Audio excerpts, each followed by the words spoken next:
Retired Chief Justice David Maraga is contemplating running for president in 2027.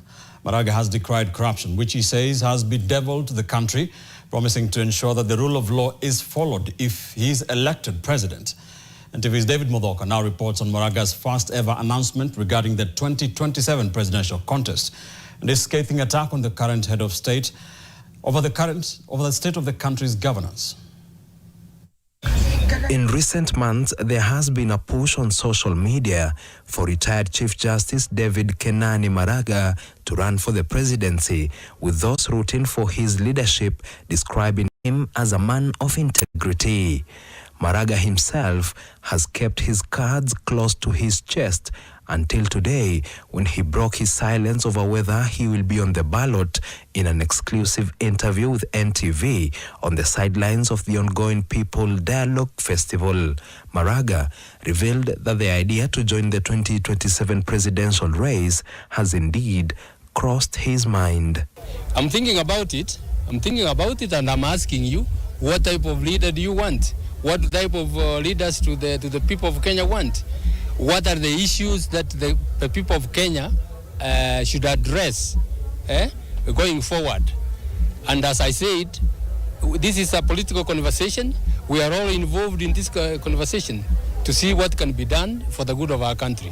With Maraga leaving Kenyans and his supporters still guessing, the Chief Justice Emeritus, however, appeared to reveal what will push him to run, and in the process, directly slamming President William Ruto. You are given resources that you are, to use for the welfare of the people. You take it all to yourself. Now you begin speaking a language, and some people think that some of us didn't go to school. We can't even understand the English they are talking about. They are using. Maraga added that Ruto had other reasons for vying for the presidency than those he told Kenyans. We are even reading about elongation of presidential terms. People don't want to leave power. They want to stay to be in power forever. And as a result, they trample upon other people's welfare. The retired Chief Justice stating that if he were in Ruto's shoes, a lot will be different and Kenyans will not be complaining of bad governance. If I were to be given the privilege to govern this country, I'll get everybody to obey the law.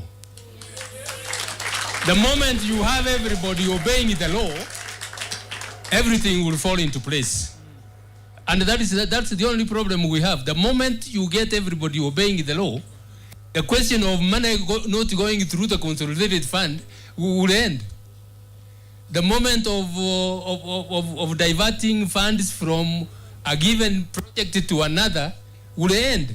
Maraga, who is 74 years old, was the country's Chief Justice between 2016 and 2021 and will be remembered for nullifying a presidential election in 2017.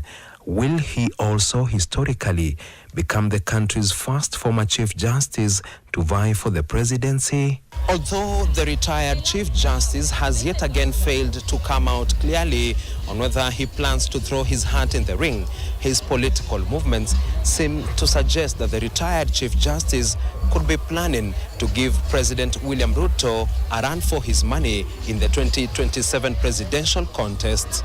David Mothoka, NTV from Uhuru Park, Nairobi.